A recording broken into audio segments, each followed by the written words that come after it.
Hello students, welcome to the class. आज की इस क्लास में हम डिस्कस करने वाले हैं नंबर सिस्टम टॉपिक को। ये हमारी इस सीरीज की फर्स्ट वीडियो है और इसमें नंबर सिस्टम टॉपिक का मैं चैप्टर 1 आपके साथ डिस्कस करूंगा। एक्चुअली मैंने प्लान क्या किया है, मैंने बहुत कुछ देखा और मैंने ये देखा कि कई सारे लोग पढ़ा तो रहे हैं लेकिन उन्होंने ना नंबर ऑफ क्वेश्चंस को उतने अच्छे तरीके से रिप्रेजेंट नहीं किया है ताकि स्टूडेंट्स उसको अच्छे तरीके से रिकॉल कर सकें और अपनी सारी प्रॉब्लम्स को सॉर्ट आउट कर सकें। जैसा कि मैंने देखा, अब जो मैं मतलब इस सीरीज में जो लेके आने वाला हूँ वो क्या लेके आया हूँ, मैंने क्या किया है, प्रीवियस ईयर क्वेश्चंस लिए हैं। प्रीवियस ईयर क्वेश्चंस लिए हैं जो आपके अब तक के बैंक के एग्जाम्स में आ चुके हैं। ठीक है, बैंक के एग्जाम्स में जैसे कि आपका पीओ है, एसबीआई का ले लो, आईबीपीएस का ले लो, किसी का भी ले लो, ठीक है, या फिर क्लर्क है। ठीक है, इन एग्जाम्स की मैंने क्या करा है, क्वेश्चंस आपके सामने पिक किए हैं। लेकिन ये पिक किए कहाँ से हैं वो भी मैं आपको सोर्स बता देता हूँ। एक्चुअली मैंने ये सारे क्वेश्चंस जो लिए हैं, तो एक बुक आती है किरण पब्लिकेशन की। किरण पब्लिकेशन की एक बुक आती है, उस बुक से मैंने क्या करा है, ये सारे के सारे क्वेश्चंस आपके लिए हैं। ठीक है, आप भी चाहें तो उस बुक को परचेज कर सकते हैं, बहुत अच्छी बुक है। वो जितने भी क्वेश्चंस उसमें लिए गए हैं वो सारे के सारे कहाँ से लिए गए, अब तक जो लास्ट ईयर्स के एग्जाम्स में पूछे हैं वो सब उन्होंने लिए हैं। अब किरण ने भी क्या करा है, इन्होंने भी दो बुक्स बना दी है, एक क्लर्क वाली अलग बना दी है और एक पीओ वाली अलग बना दी है। ठीक है, ये दोनों उन्होंने अलग अलग बुक बना दी है। अब मैं क्या करता, अगर मैं क्लर्क वाले कराता क्वेश्चंस आपको, तो वो पीओ लेवल को कहीं तक भी टच नहीं कर पाते। एक्चुअली ऐसा नहीं है, जितने भी एग्जाम्स हैं वो सारे कुछ देते वही हैं, बट उनके क्वेश्चन, नंबर ऑफ क्वेश्चन को रिप्रेजेंट करने का तरीका जो रहता है वो थोड़ा डिफरेंट रहता है। ठीक है, तो ये जो भी क्वेश्चंस मैंने लिए हैं वो कौन से लिए हैं, वो मैंने लिए हैं पीओ लेवल के। अब पीओ लेवल के क्वेश्चंस को लेने का फायदा क्या है, पीओ लेवल के क्वेश्चंस को लेने का फायदा ये है, आप ऑब्वियसली अंडरस्टूड कर चुके हैं कि अगर आप पीओ के क्वेश्चंस को करेंगे तो क्लर्क को तो अपने आप ही टैकल कर ही लेंगे। ठीक है, तो ये जितने भी क्वेश्चंस हैं वो सारे के सारे क्वेश्चंस मैंने कहाँ से लिए हैं, किरण पब्लिकेशन की पीओ की जो बुक्स है उसमें से मैंने सारे क्वेश्चन लिए हैं। ऑब्वियसली आप डायरेक्टली ऐसे अंडरस्टूड कर लीजिए, मैं यही बुक आपको कंप्लीट कराने वाला हूँ। इससे फायदा क्या होगा, आपके सारे प्रीवियस ईयर के क्वेश्चंस कंप्लीट हो जाएंगे और आपको ये भी आइडिया लग जाएगा किस तरीके के क्वेश्चंस एग्जाम्स में आते हैं। ठीक है, और इसमें अप्रॉक्स 8500 क्वेश्चंस हैं, यानी कि 8500 के लगभग क्वेश्चंस हैं, इससे भी ज़्यादा है प्लस। ऐसा तो नहीं है कि मैं आपको 8500 के 8000 क्वेश्चंस करा दूंगा। मैं क्या करूंगा, इस बुक में जो भी क्वेश्चंस दे रखे हैं उसमें जितने भी डिफरेंट टाइप के क्वेश्चंस होंगे, मतलब एक कॉन्सेप्ट है, जैसे मैंने एक टाइप का क्वेश्चन कराया आपको, अब वो मैं आपको अच्छे समझा दिया कि कैसे टाइप क्या आता है। अब इस पर बेस्ड जितने भी क्वेश्चंस आएंगे, जितने भी क्वेश्चंस आएंगे वो मैं आपको इन्फॉर्म कर दूंगा कि ये कौन से टाइप के क्वेश्चंस हैं और आप इनको खुद से स्टडी कर लीजिए। ठीक है, तो आप चाहो तो वो बुक परचेज कर लेंगे तो ज़्यादा बेस्ट रहेगा, वरना मैं वीडियोस में दिखाते जाऊंगा क्वेश्चंस क्या हैं। तो आप इस मेरे हिसाब से किरण की बुक को परचेज कर लीजिए ताकि आपकी स्पीड भी बढ़ जाए। तो मैं टाइप बताऊंगा और टाइप के क्वेश्चंस करा दूंगा। अब सेम टाइप के क्वेश्चंस दोबारा से रिपीट होंगे तो वो मैं आपके लिए वर्क दे दूंगा जो आपको करना होगा। और देखो, सीधी सी बात यह है, अगर आपको एग्जाम, कोई भी एग्जाम क्रैक करना है तो आपको खुद से पढ़ना तो पड़ेगा ही पड़ेगा। ऐसा नहीं है कि मैं ही वीडियो में करा दूं आपका काम हो जाए। ठीक है, कई बार क्या होता है, हम रिलैक्स मोड में जब बैठ करके इन क्वेश्चंस को देखते हैं, तो रिलैक्स मोड में वो बंदे क्वेश्चंस को देखें या फिर वो गर्ल्स उस क्वेश्चन को देखें, क्वेश्चंस को जिनको आता है थोड़ा बहुत, मतलब उन्होंने कुछ समझा है, बस उनको क्या है, थोड़ा सा देखना है कॉन्सेप्ट किस तरीके से अप्लाई किया जाता है क्वेश्चन पे, ये सब देखना है, तो वो लेट के आराम से वीडियो को देख सकते हैं, कोई प्रॉब्लम नहीं है। लेकिन अगर आप नए हैं, आपको क्वेश्चंस नहीं आते हैं, आपको नहीं पता कि सारे क्वेश्चंस किस तरीके से किए जाते हैं, या फिर आपकी अप्रोच इतनी स्ट्रांग नहीं है, तो आप क्या करेंगे, आप भाई आराम से बैठ करके अपने पेन एंड पेपर के साथ में ही क्वेश्चंस को करना स्टार्ट करेंगे, क्योंकि इस पीपी मेथड के अलावा अगर आपने कुछ और किया तो फिर आपका सिस्टम गड़बड़ है। और जिनको आता है उनको बस ये देखना है कॉन्सेप्ट क्या है, तो वो आराम से इस वीडियो को लेट के देखें, बैठ के देखें, कैसे भी देखें, कोई दिक्कत नहीं है। ठीक है, और आप अपने स्क्रीनशॉट्स को कलेक्ट कर लें ताकि आपके आगे भी काम में आ जाए। तो आपको समझ में आया क्वेश्चंस मैं इस सीरीज में कराने क्या वाला हूँ। आपको सारे के सारे क्वेश्चंस लूंगा पीओ लेवल के जो अब तक लास्ट ईयर्स में आ रखे हैं, और वो भी लिए कहाँ से हैं मैंने। अगर आप उसी पैटर्न में पढ़ना चाहते हैं तो मैंने किरण की एक बुक है, वहाँ से सारे क्वेश्चंस को पिक किया है, तो आप भी उस बुक को परचेज कर लेंगे। ठीक है, तो ये जो हमारी है, ये है लेक्चर 1, क्लास 1, या फिर आप बोलेंगे क्लास 1। ठीक है, फर्स्ट क्लास से हम स्टार्ट करने वाले हैं आज से। अब देखो, एक बात और मैं आपको समझा दूं, जब भी आप इसको पढ़ेंगे, तो ऐसा नहीं है नंबर सिस्टम में क्या हो, मैं कैसे पढ़ाऊं इसको। पढ़ाने के देखो दो तरीके होते हैं। पहला तरीका क्या है, मैं डायरेक्ट टूट पढ़ूं, किस पे, क्वेश्चंस पे टूट पढ़ूं, क्वेश्चंस को कराता जाऊं। उसमें क्या होगा, आप अच्छे से वो अंडरस्टूड नहीं कर पाएंगे कि टाइप्स क्या हैं, किस तरीके के कॉन्सेप्ट है। अब जैसे नंबर सिस्टम में देखूं तो सबसे पहले जो आप पढ़ने वाले हैं इस नंबर सिस्टम में, सबसे फर्स्ट जो आप पढ़ेंगे वो है आपका डिविजिबिलिटी रूल।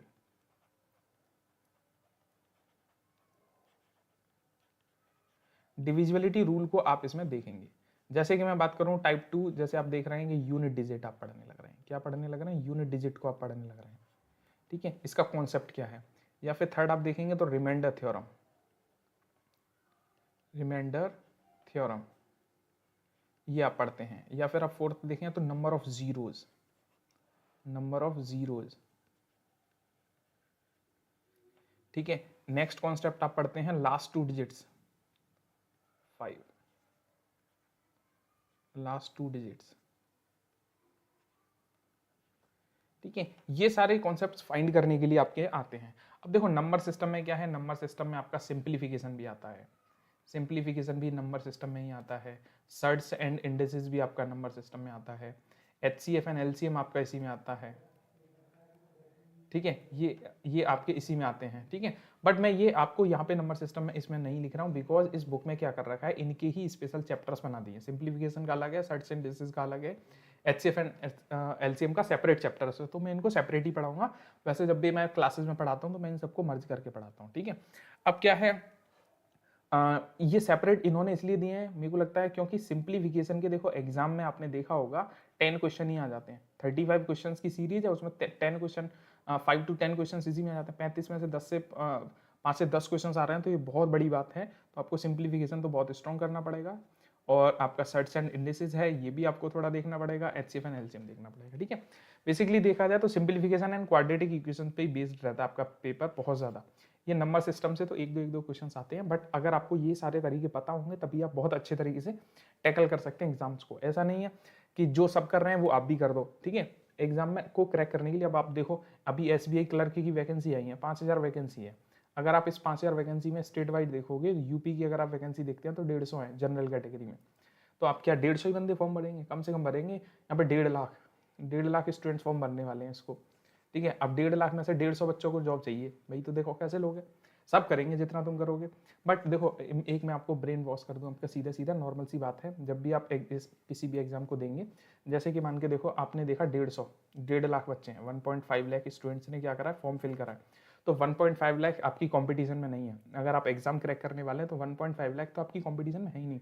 इसमें से 50,000 तो वो स्टूडेंट्स हैं, 50,000 तो वो स्टूडेंट्स हैं जिन्होंने बस फॉर्म भर दिया है, वो करने कुछ नहीं वाले, ना पढ़ने वाले, कुछ भी नहीं। तो आपके पास बचे कितने? 1 लाख बचे। अब 1 लाख में भी वो बच्चे होंगे जो थोड़ा उन्होंने तैयारी कुछ स्टार्ट की है, किसी को आधे कॉन्सेप्ट्स आते हैं, किसी को पूरा नहीं आता, या फिर तो फिर अगर आप ऐसे छाटोगे तो आपके 50,000 तो वो भी गए। तो अब आपके पास कितने बच गए कंपटीशन के लिए? 50,000। अब 50,000 में भी कुछ स्टूडेंट्स ऐसे होंगे जो बहुत इंटेलिजेंट होंगे, बहुत इंटेलिजेंट, जैसे कि उन्होंने क्लर्क का फॉर्म डाला तो है लेकिन वो PO भी निकाल देंगे, उनकी कैपेसिटी इतनी हाई है, और क्लर्क भी निकाल देंगे। तो मान के चलो देखो जिसने PO निकाला है तो वो क्लर्क में की जॉब तो लेने नहीं वाला। तो ऐसे ही देखोगे तो 25,000 बच्चे वो भी गए, 25,000 वो भी गए।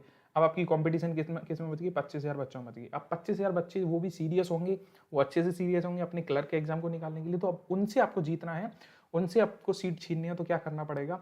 ये सिंप्लीफिकेशन है, क्वाड्रेटिक इक्वेशन है, ये तो वो भी करेंगे और आप भी करोगे, ठीक है। उनको पता है 10 क्वेश्चन आने वाले हैं, तो वो छोड़ने नहीं वाले, कोई नहीं छोड़ने वाला 25,000 में से, ठीक है। तो फिर जो भी आपके क्वांटिटेटिव एप्टीट्यूड या जिसे बोलते हैं मैथमेटिक्स के जो भी क्वेश्चन बने, या फिर जिसको बोलते हैं अरिथमेटिक पोर्शंस में से जितने भी कुछ चैप्टर्स बचते हैं, जैसे आपका टाइम एंड वर्क है, पाइप एंड सिस्टम है, और क्या कहते हैं टाइम स्पीड डिस्टेंस है, और ये नंबर सिस्टम, एवरेज वगैरह, इन सबको भी आपको अच्छे से आना चाहिए। अगर आप ये भी कर लेंगे तभी आपको जॉब मिलेगी, ठीक है। ये आपका क्लियर है। तो मैं देखो कैसे पढ़ाने वाला हूँ, मैं आपको देखो, मैंने आपको पहले ही बताया कि मैंने जो क्वेश्चंस लिए हैं वो सारे के सारे क्वेश्चंस कहाँ से लिए हैं, वो ऑल क्वेश्चंस मैंने लिए हैं आपके किरण की बुक्स में से। और किरण की बुक में एक प्रॉब्लम है, प्रॉब्लम क्या है इसमें, वो क्वेश्चन तो बहुत अच्छे हैं, अच्छे क्या, उन्होंने सारे प्रीवियस ईयर से उठा के रख लिए हैं, ठीक है। पर उन्होंने एक दिक्कत करी है इसमें, इन्होंने क्या करा, उनको क्वेश्चन मिल गए, उन्होंने भर दिए, नंबर सिस्टम है जिसका है उसमें उन्होंने डाल दिया। लेकिन उन्होंने ऐसा नहीं करा है कि टाइप वाइज उन्होंने डिस्ट्रीब्यूट कर दिया कि ये इस टाइप का क्वेश्चन है, ये इस टाइप का क्वेश्चन है, ऐसा उन्होंने कुछ भी नहीं करा है। तो आपको क्या देखना है, मैं कैसे कराऊंगा, जैसे मान के चलो मैं क्वेश्चन नंबर 1 करा रहा हूँ। अब क्वेश्चन नंबर 1 का जो भी कॉन्सेप्ट होगा वो सारा मैं आपको अभी की अभी बता दूंगा कि नंबर क्वेश्चन 1 में क्या आने वाला है। अब जब बाद में ये मिलेगा मेरे को क्वेश्चन, तो फिर मैं उसका कॉन्सेप्ट नहीं बताऊंगा, बस मैं आपको आइडिया लगा दूंगा कि हाँ ये मैंने नंबर 1 क्वेश्चन में कराया था, और फिर वो आप खुद से प्रैक्टिस कर लेना, ठीक है। तो ये जितने भी डिविजिबिलिटी रूल, यूनिट डिजिट हैं, ये मैं आपको पहले नहीं पढ़ाने वाला। ये मैं क्या करता हूँ, आपके नंबर ऑफ क्वेश्चन जैसे आते जाएंगे वैसे करा दूंगा, क्योंकि मुझे ये नहीं पता कि डिविजिबिलिटी रूल का क्वेश्चन नंबर कौन सा है, 1st है, 5th है, 7th है, 8th है, ठीक है। और मैं इतने छाटूंगा तो मुझे बहुत टाइम लग जाएगा, तो इतना मेहनत नहीं कर पाऊंगा। देखो मैं पढ़ा रहा हूँ, यही बहुत है, ठीक है। तो जैसे जैसे इनके कॉन्सेप्ट आते जाएंगे वैसे वैसे मैं आपको पढ़ाता जाऊंगा, आप अच्छे से इनको सबको देख लीजिएगा, ठीक है, नो प्रॉब्लम। तो जो भी क्वेश्चंस आपके दे रखे हैं इसमें क्लास में वो हम स्टार्ट करेंगे इस वीडियो में, ठीक है। तो आप देखो ध्यान लगा के पढ़ना, और देखो वो कॉन्सेप्ट आपको लेना है पीपी वाला कॉन्सेप्ट। पीपीपी वाला कॉन्सेप्ट क्या, पेन एंड पेपर। अगर आपको आता नहीं है तो आई हम्बल रिक्वेस्ट यू टू, आपको क्या करना पड़ेगा, प्रैक्टिस ही करना पड़ेगा, ठीक है। और पेन एंड पेपर से वीडियो को पॉज करके पहले खुद से ट्राई करो, उसके बाद आप क्या करेंगे, क्वेश्चंस पे फोकस करेंगे। और आपको पहले से थोड़ा बहुत आइडिया है कैसे क्वेश्चंस को करा जाता है, तो फिर आप क्या करेंगे, आप वीडियो को देख लीजिए अगर आपको कॉन्सेप्ट नहीं पता है तो, ठीक है। तो स्टार्ट करते हैं क्वेश्चन से। क्वेश्चन नंबर 1 आपकी स्क्रीन पे दे रखा है ये। हाँ, तो क्वेश्चन नंबर 1 में आपको दे रखा है, क्या दे रखा है देखते हैं ध्यान से। इस क्वेश्चन नंबर 1 में दे रखा है आपको, ये देखो ये रहा भाई। हाँ, the difference between a 2 digit number, the number obtained by interchanging the position of its digit is 36, ठीक है। क्वेश्चन में दे रखा है कि डिफरेंस दे रखा है, क्या दे रखा है, द डिफरेंस बिटवीन एक 2 डिजिट नंबर है, 2 digit number and the number obtained by interchanging the position, ठीक है। एक आपको 2 डिजिट का नंबर दे रखा है, नंबर कैसे दे रखा है वो देखते हैं। जैसे कि मैंने एज्यूम किया कोई भी 2 डिजिट नंबर मैंने ले लिया, जैसे 97, ये एक 2 डिजिट नंबर, तो इस 2 डिजिट नंबर को इंटरचेंज कर दी, इसकी डिजिट क्या इंटरचेंज करोगे, यानी कि 7 पहले और 9 बाद में, 79 हो गया। अब इन दोनों का आपने डिफरेंस लिया, तो इन दोनों का आप डिफरेंस लेंगे तो ये 17 18 हो जाएगा। डिफरेंस कितना आ जाएगा, 18। इनका डिफरेंस कितना आ गया, 18। तो ऐसे ही कोई भी 2 डिजिट नंबर होंगे उनके बारे में देखो बता नहीं रखा है, ये तो मैं आपको बता रहा हूँ। उनका डिफरेंस कितना आ रहा है, 36 आ रहा है, ये आपको बता रखा है इसमें। तो अब वो नंबर्स क्या है उनके बारे में कोई आइडिया तो है नहीं, तो उन नंबर्स को हम क्या एज्यूम करेंगे, एक्स एंड वाई के टर्म में एज्यूम करेंगे। तो देखो अगर मैंने नंबर एज्यूम कर लिया, क्या मैंने एज्यूम कर लिया कि वो नंबर है एक्स वाई, तो अगर मैं इसकी डिजिट इंटरचेंज करूंगा तो ये हो जाएगा वाई एक्स। तो अब अगर आप थोड़ा बहुत मैं इसको अंडरस्टूड करते हैं तो आप मुझे बता सकते हैं क्या इन दोनों में कोई डिफरेंस है, क्या इन दोनों में कोई डिफरेंस है। ये एक्स वाई, ये वाई एक्स, आप चाहे ऐसे लिख लो चाहे ऐसे लिख लो, कोई फर्क नहीं पड़ेगा। लेकिन 79 और 97 को आप ऐसे नहीं लिख सकते, ठीक है। तो अब मैं कोई भी नंबर एज्यूम ऐसे तो नहीं कर सकता कि उसको इंटरचेंज करके भाई डिफरेंस क्या आ जाए, ठीक है।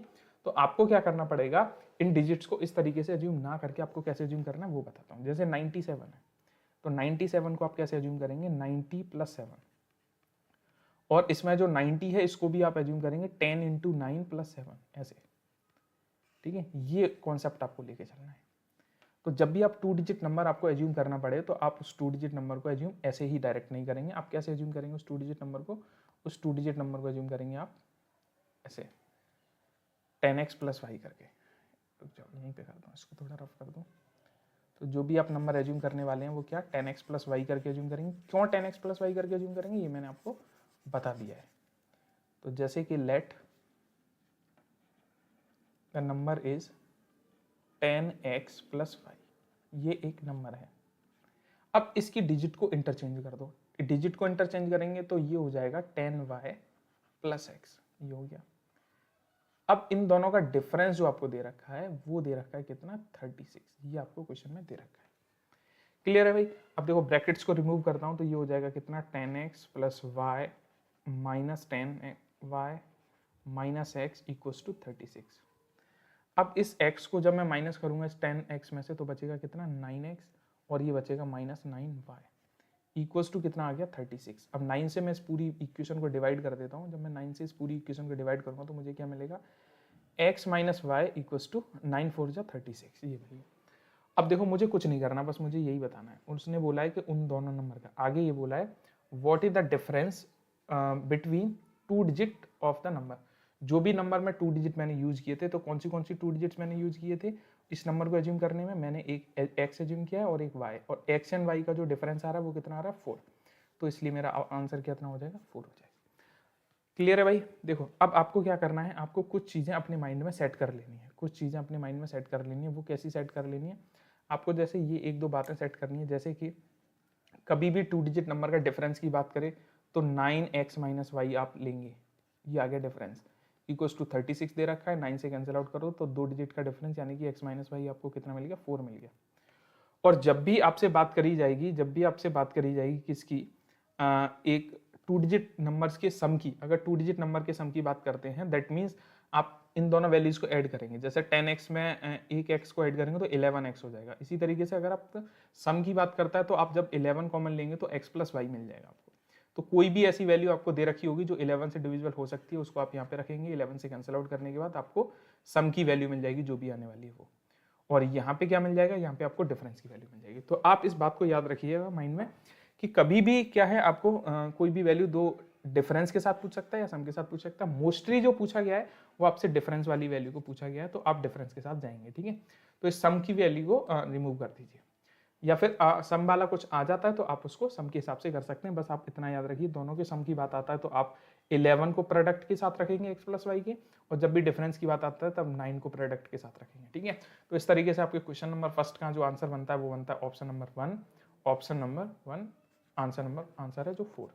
अब देखो, जैसे कि प्रीवियस ईयर क्वेश्चंस की मैंने बोला था, तो देखो ये कैनरा बैंक पीओ में आ चुका है। कैनरा बैंक पीओ में 9 फरवरी 2003 का क्वेश्चन है, और ये एसबीआई एसोसिएट बैंक जो दे रखा है उसके 2007 में आ चुका है। ठीक है, तो ये जो क्वेश्चन है ये आपके प्रीवियस ईयर क्वेश्चन है, और आपको टैकल कैसे करना है, देखो कॉन्सेप्ट तो पूरा ये था जो मैंने आपको पहले बताया है, और बाद में एक्चुअल में जो आपका फंडा है वो क्या है, ये जो आपको करना है एग्जाम अप्रोच, इसको एग्जाम अप्रोच के साथ टैकल करेंगे। ठीक है, क्लियर है भाई। नेक्स्ट क्वेश्चन की तरफ चलते हैं, क्वेश्चन नंबर 2 जो आपको दे रखा है नंबर 2। तो क्वेश्चन नंबर 2 में आपको गिवन है, क्या गिवन है क्वेश्चन नंबर 2 में, या क्वेश्चन नंबर 2 में दे रखा है आपको, if the numerator of a fraction is increased by 20%, if the numerator of a fraction is increased by 20% and its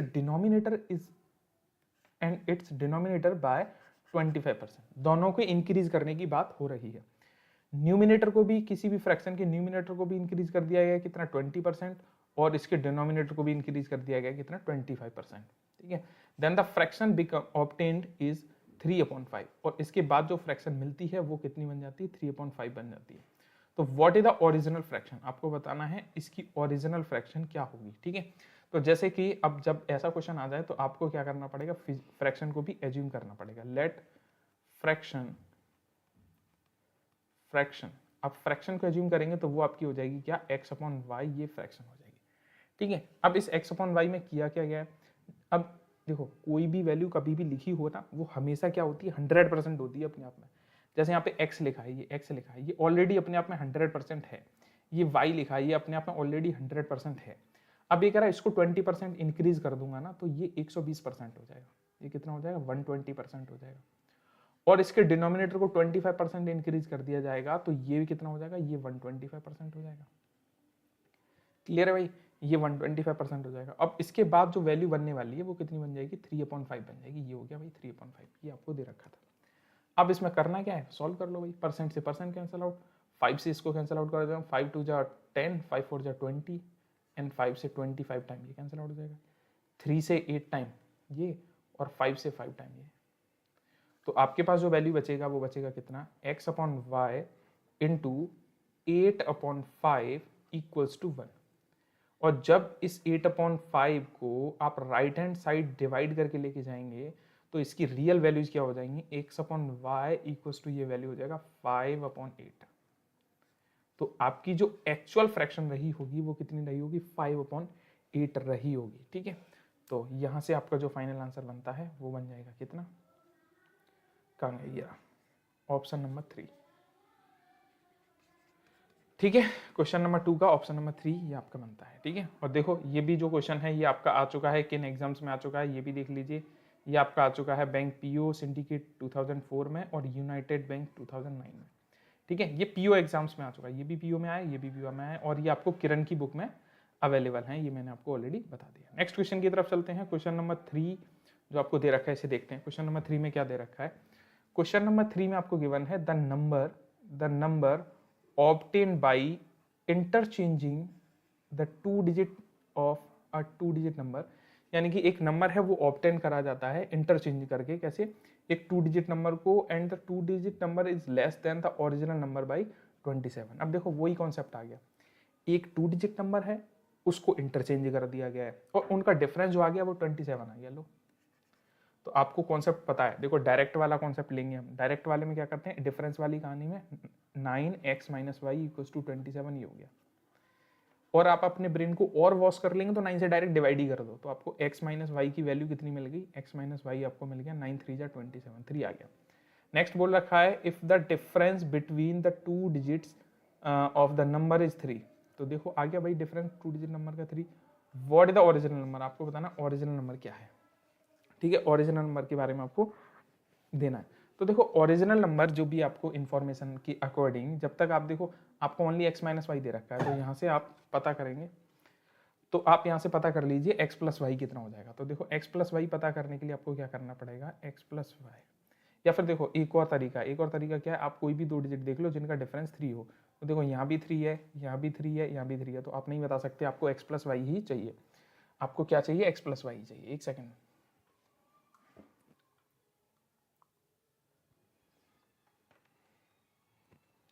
आपको क्या चाहिए, यहाँ से x + y चाहिए। तो x + y फाइंड करने के लिए देखो क्या करना पड़ेगा, x + y whole square equals to क्या होता है, x - y होल स्क्वायर, ठीक है। प्लस खोल रहे थे वहाँ +2 ये भी आएगा, तो यहाँ पे कितना हो जाएगा +4xy। यहाँ पे आपको माइनस वाली वैल्यू पता है, अगर आपने माइनस वाली वैल्यू यानी कि 3 यहाँ पुट कर दिया तो आपको x × y नहीं पता, x × y नहीं पता तो वो भी आप वैल्यू यहाँ पे नहीं लगा सकते। जब आप वैल्यू ही नहीं यहाँ पे लगा सकते, तो वैल्यू नहीं लगा सकते तो आप यहाँ से क्या है इसकी सेपरेट वैल्यूज दोनों की फाइंड नहीं कर पाएंगे, तो इसलिए आप जाएंगे किसके साथ, option number 4 can not be determine के साथ। बात समझ में आया, यानी कि आप x एंड y की सेपरेट वैल्यूज को फाइंड नहीं कर पा रहे थे, जिसकी वजह से आप क्या करेंगे, आप इसमें ऑप्शन मार्क करेंगे कैन नॉट बी डिटरमाइन, ठीक है। नेक्स्ट क्वेश्चन की तरफ चलते हैं, क्वेश्चन नंबर 4। इसमें दे रखा है numerator of a fraction increased by 200% and the denominator of a fraction decreased bye 150%, the resultant 7/10। तो ये आप कर लेंगे, ठीक है, कर लेंगे ना। आपको दे रखा है जो न्यूमिनेटर है उसको क्या कर दिया गया, इंक्रीज कर दिया गया 200%, एंड जो डिनोमिनेटर दे रखा है वो क्या कर दिया गया, वो भी इंक्रीज कर दिया गया, सॉरी दोनों चीजें इंक्रीज कर देंगे। तो आपको बता रखा है, यानी x को आप 200% इंक्रीज करेंगे तो ये हो जाएगा 300%, और उसको आप डिनोमिनेटर को 150% इंक्रीज करेंगे यानी कि हो जाएगा 250%, 250%, okay. And this is equals to 7/10। जब आप इसको सॉल्व कर लेंगे then you get the value of x/y, वो आपका आंसर हो जाएगा इस क्वेश्चन के लिए। अब देखो